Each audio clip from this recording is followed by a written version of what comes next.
News India TV में आपका स्वागत है। पशुपति पारस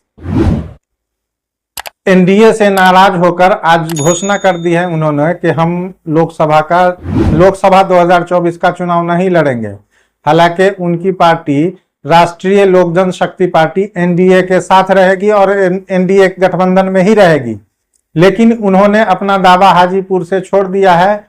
ये बहुत ही राहत की बात है चिराग पासवान के लिए। अगर वो जिद पर अड़े रहते कि हम हाजीपुर से चुनाव लड़ेंगे और लड़ते अपनी पार्टी की तरफ से गठबंधन एनडीए गठबंधन से अलग होकर, तो चिराग पासवान के लिए मुश्किल पैदा होती। लेकिन उनके घोषणा से अब चिराग पासवान को राहत मिली है। अब उनका कांटा बीच से निकल गया है। हालांकि एनडीए गठबंधन ने पारस के साथ नाइंसाफी की, उन्हें एक भी सीट नहीं दिया और कांग्रेस ने तो ऑफर दिया था, लेकिन कांग्रेस ने शर्त ही ऐसी रख दी कि आपको अपने पार्टी का विलय कांग्रेस में करना होगा, तभी आपको टिकट मिलेगा। इस वजह से उनकी बात कांग्रेस से भी नहीं बनी। इसी तरह से मुकेश सहनी भी कहीं के नहीं रहे, उन्हें कहीं से मौका नहीं मिला। अब लगता है कि उनकी राजनीतिक पारी समाप्त होने वाली है। न घर के रहे न घाट के रहे। अगर जिद नहीं करते तो शायद हो सकता था कि एनडीए गठबंधन से उनको टिकट कम से कम एक सीट तो मिल ही सकता था, लेकिन ऐसा नहीं हो सकता। भाग्यशाली रहे चिराग पासवान कि उन्होंने एनडीए के साथ अपना समीकरण बना लिया और 5 सीट क्लेम कर 6 सीट क्लेम करके 5 सीट हासिल कर लिया, जबकि उनको भी 1 सीट का तो नुकसान ही हुआ। फिर भी वो इन सब नेताओं पे भारी रहे। अभी के जो उभरते नेता हैं, मुकेश सहनी, चिराग पासवान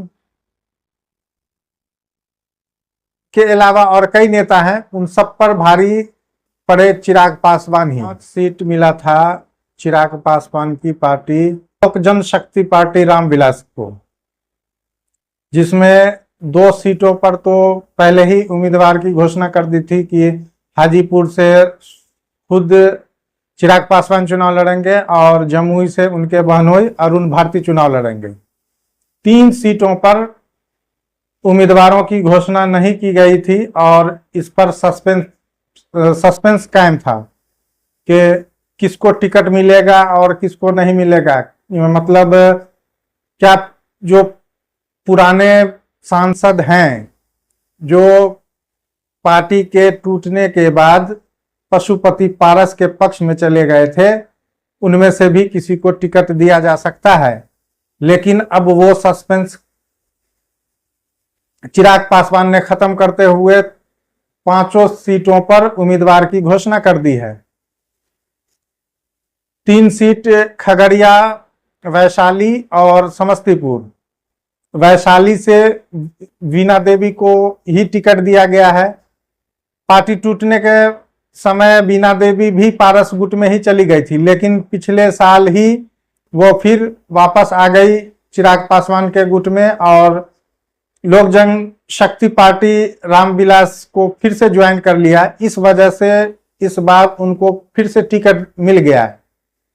वहीं समस्तीपुर से उनके भाई प्रिंस राज को इस बार टिकट से बेदखल कर दिया चिराग पासवान ने। उनका टिकट संभावी चौधरी को टिकट दिया गया है।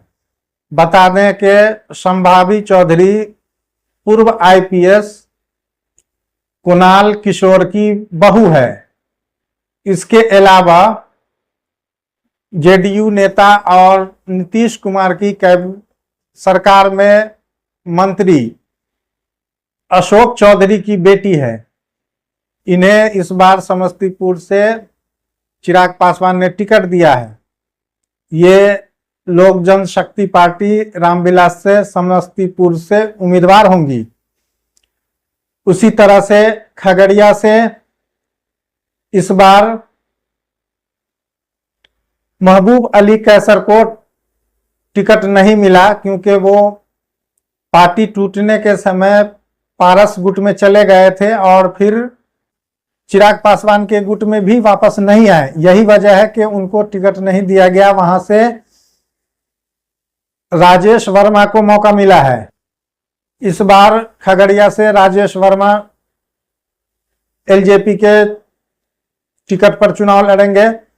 लेकिन एक बात है कि इस बार 5 सीट में से एक भी सीट लोक जनशक्ति पार्टी रामविलास ने एक भी मुस्लिम उम्मीदवार पर भरोसा नहीं जताया है और उसे टिकट नहीं दिया है। जबकि पिछले बार एक सीट जब दिवंगत रामविलास पासवान ने टिकट बंटवारा किया था तो एक सीट खगड़िया महबूब अली कैसर को दिया था। लेकिन इस बार चिराग पासवान और उनकी पार्टी ने एक भी मुस्लिम उम्मीदवारों पर भरोसा नहीं जताया और एक भी मुस्लिम उम्मीदवारों को टिकट नहीं दिया। थोड़ी सी बात पप्पू यादव की भी कर लेते हैं। पप्पू यादव का भी हाल वही हुआ जो मुकेश सहनी और पशुपति पारस का हुआ है। पप्पू यादव ने पूर्णिया सीट को लेकर कांग्रेस में अपने पार्टी का विलय कर लिया था। जन अधिकार पार्टी का विलय 10 दिन पहले पप्पू यादव ने कांग्रेस में कर लिया ताकि कांग्रेस से पूर्णिया के उम्मीदवार बन सके।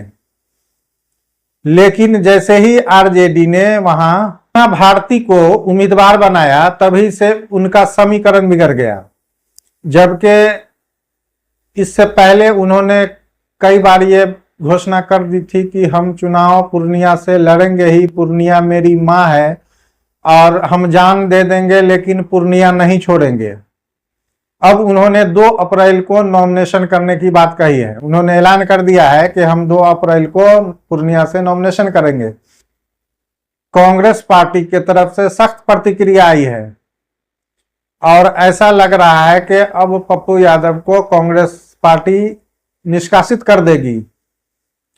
कांग्रेस पार्टी ने साफ कहा है कि मेरा सहयोगी या उम्मीदवार वही होगा जो हमारे सहयोगियों पर भरोसा करेगा। और हालांकि पूरे बिहार में इंडिया गठबंधन के तहत कांग्रेस को 9 सीट मिला है, लेकिन और जो सीट बचता है 40 में से 9 के अलावा 31 सीटों पर कम्युनिस्ट पार्टी और आरजेडी के खाते में जो भी सीट गई है उस पर कांग्रेस पार्टी के उम्मीदवार अगर भरोसा नहीं दिखाएंगे, कांग्रेस पार्टी उस पर सख्त कार्रवाई करेगी।